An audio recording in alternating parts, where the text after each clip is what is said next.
Everyone, we will speak about the occipital bone. Occipital bone in the mid-sagittal section. Okay, occipital bone is basically a saucer-shaped bone situated at the back and lower part of the cranium. This is trapezoidal in shape and carved on itself. It is carved on itself. Okay, it has an oval aperture for foramen magnum and through which the brainstem passes. It is curved and expanded plate behind the foramen magnum. One second. It has a curved expanded plate behind the foramen magnum.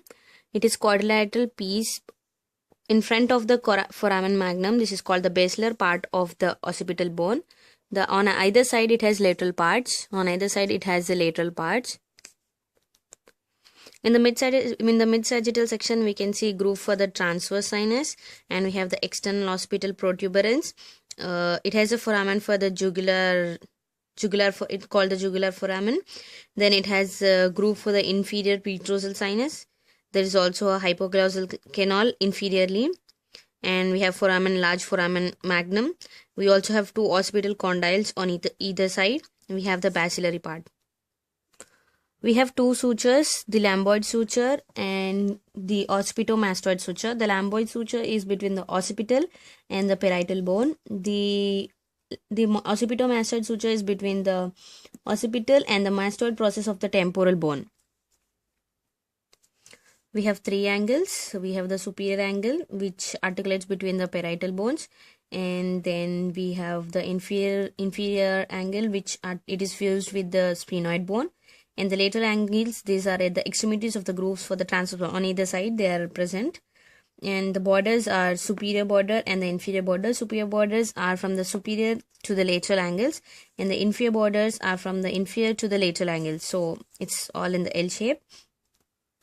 From the inferior view of the cranial base, we have the occipital bone parts. We can see we see this hypoglossal canal, which is very narrow. Then the occipital condyles on either side. The condyle canal and the condyle fossa is also present. Then we have the basilar part, this one. Then the pharyngeal tubercle over here on the posterior side. Then the large foramen magnum. We have inferior knuckle line. Then we have the external occipital crest.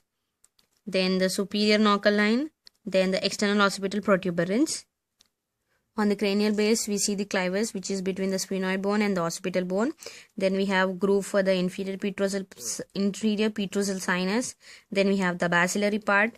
Then we have the condyles on the either side.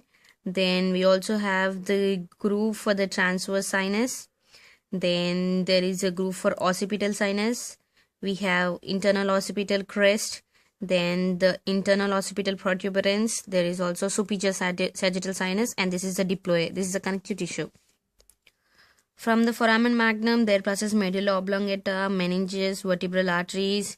Then we have meningeal branches of the vertebral arteries, the spinal roots of the accessory nerve. There is also hypoglossal canal through which the hypoglossal nerve, the 7th cranial nerve, passes.